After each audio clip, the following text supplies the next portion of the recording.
Hey, good morning, friends. Mark Holmes here with my buddy Cowboy Joe Boo, and as always, thank you guys for watching, commenting, and subscribing to the Joe Boo Sports Report. Without you guys, this literally does not work. Let's get open for business and let's wake up the football gods on this Friday morning. It is almost the weekend. We're just 2 days away from the CSA show in Chantilly, Virginia. We will be there Sunday 10 to 4, seeing some of our Dallas Cowboys football gods, Tony Dorsett, Randy White, as well as Ed Too Tall Jones, and of course, Michael Gallup's supposed to be there, but there's rumors that he won't be because Leighton Vander Esch is getting married this weekend before training camp, and he'll be at the wedding. So I'm not mad about that. But Connor McGovern's supposed to be there, as well as Randall Cobb. So we look forward to hopefully seeing a bunch of you great fans and stuff. And in some other news, that's right, we actually have some news, not just conjecture, not just people making some crazy stuff up, just throwing crap on the wall and seeing if it sticks, not going after the Dallas Cowboys to try and put them down, not out there actually just kissing the Eagles' butts or anything. Some real, actual news. And it's on one Randy Gregory. On Monday, Randy Gregory will be applying to the NFL for reinstatement. Now, this is going to be interesting because this application includes a plan of how he is actually going to try and stay right, including his parents moving from Michigan back to Dallas and him living with him to help be part of a support group. This is going to be interesting because the NFL says that they're studying marijuana use with players and things like that. That the NFLPA and them, which are meeting next Wednesday, Thursday, and Friday, to start hammering out a deal. That they want to study the use and the benefits, side effects, this, that, and the other with players. And I got to be honest, and I know a lot of people are going to say, you're just saying that because he's a Dallas Cowboy player. No, I'm not saying it's just because he's a Dallas Cowboy player. But when you look at baseball and basketball and other leagues that have gone through, there hasn't been a whole rash of problems with marijuana usage. I'm not a person that smokes weed or anything like that. I have no desire to. But when you think about all of the prescribed drugs and medications and things, if there is a benefit without the side effects that you get with some of the other stuff I talked about, Latuda, and everything from your heart exploding to having to not be able to drive, and you start going down the list of Latuda, which is for dealing with depression and things, and bipolar. I'm sitting here looking at the side effects and thinking maybe the bipolar isn't quite so bad. So if the NFL is honestly saying we want to study it, well, here's a great way to study it. In retrospect, when you think about it, a guy who's tested on a weekly basis, he's been, 9, 10 tests he's failed. I get that. But you're talking about the course of over 4 years. So it's not like it's been an everyday occurrence, that every day he's out there smoking weed. It's just that he's either missed a test or he's failed a test maybe 10 times. And it's not that he is the only person out there actually using marijuana. We know Chris Long, who is the NFL Man of the Year, says basically, when the test is, you get tested one time a year. You stop right then you start up after the test. That he goes ahead and smokes on a regular basis because it helps him to deal with the headaches, the brain fog, the pain that goes along with playing football. And understand, we as fans have no idea what it takes to stay on that field. The pain that these guys go through, the suffering on a weekly, daily basis, the brain trauma. And if there's something out there that can help, well, okay, then you need to investigate that to the fullest, because these guys are sacrificing their quality of life for our entertainment.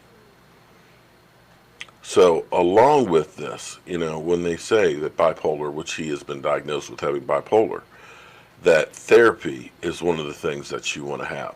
That being in groups, medication and things like that. So by being shunned from the team in the NFL, It's actually exacerbating the problem. The best thing for somebody who's bipolar is to be able to be amongst friends, to be able to have something to focus on, a job, a career, and things to try and keep them from having the thoughts.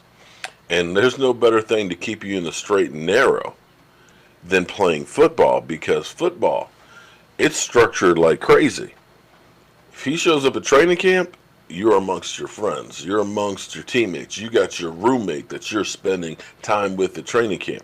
You've got morning meetings. You've got morning walkthroughs. You've got weight training. You've got afternoon meeting. You got film session. You've got dinner with the guys and lunch with the guys.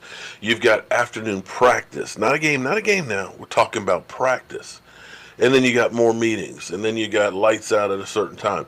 You've got to show up for practice not Monday. Tuesday's your day off. Wednesday's practice. Thursday's practice. Friday's practice. Saturday, go to the team hotel or travel. Sunday, game day. Monday, treatments. So it's structured where there's not a lot of time to worry about anything else. So if the honest thing is we want to know if this can be a benefit. We want to study it. Then NFL, here is your taste study that can be a completely controlled situation. On top of this, what the application is, he's not asking to get back on the field immediately. What he is asking for is to be part of training camp, to start working out and slowly get back onto the field, which I think, if you're looking at the NFL, this isn't just about, well, we just want a great pass rusher back. We don't really care about the guy. The way they're going about this is going about it as this is a treatment to help this guy eventually get back to his livelihood and get back on the field and be productive. And the third part of this is admitting guilt. Now, we don't know if it was he failed a test or if he missed a test. But in the NFL's eyes, if you miss the test, you failed the test. Because they feel that if you didn't show up because you knew you weren't going to pass, it's because you have it in your system, and now it's out of your system, us retesting you, it ain't going to work. So we don't know which it was. It may have been that he just missed the test for whatever reason. It may be that he didn't fail. We don't know. That has not been released. That information is not out there. So he's going to have to, or in this, he admits that he's guilty of one or the other. Don't know which one it is, but he's admitting that he's guilty, accepting responsibility for it. And as we learn from Zeke Elliott, the thing, as well as Tyreek Hill, the thing with the NFL right now is honesty is the best policy. Part of the reason why the NFL allegedly decided to try and pull the full weight of the NFL on his back was they don't feel like he was truthful on the whole situation.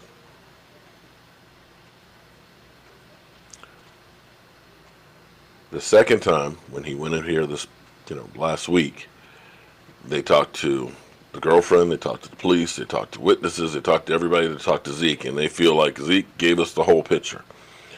Tyreek Hill, we don't know what's going to happen with that situation, but apparently the 8 hours that he spent talking with the NFL felt that he was being truthful about the whole situation. And I guess in their eyes, they're looking at it and saying, okay, people make mistakes, but don't try and cover it up, because sometimes it's the cover-up that makes it that much worse. So we'll see what happens with this reinstatement. But the whole culture of marijuana has begun to change. And it's funny because I was talking with Barry.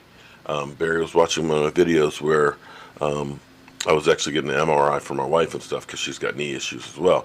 And this isn't the first person that's told me about it, but it's the THC in marijuana has a lot of benefits medically. And he was telling me about this cream or salve for joints and things. And Philip had told me about it as well. That's just basically rub onto the joint or the back or whatever situation and things. And the THC actually helps deal with the pain and the inflammation and stuff. And as I look through, in Virginia, weed smoking isn't legal yet. But I see down the country where UVA and JMU have these huge growing farms, 14-foot tall fences where they're growing weed and doing all kinds of research with it. So the question is marijuana actually a medication slash drug?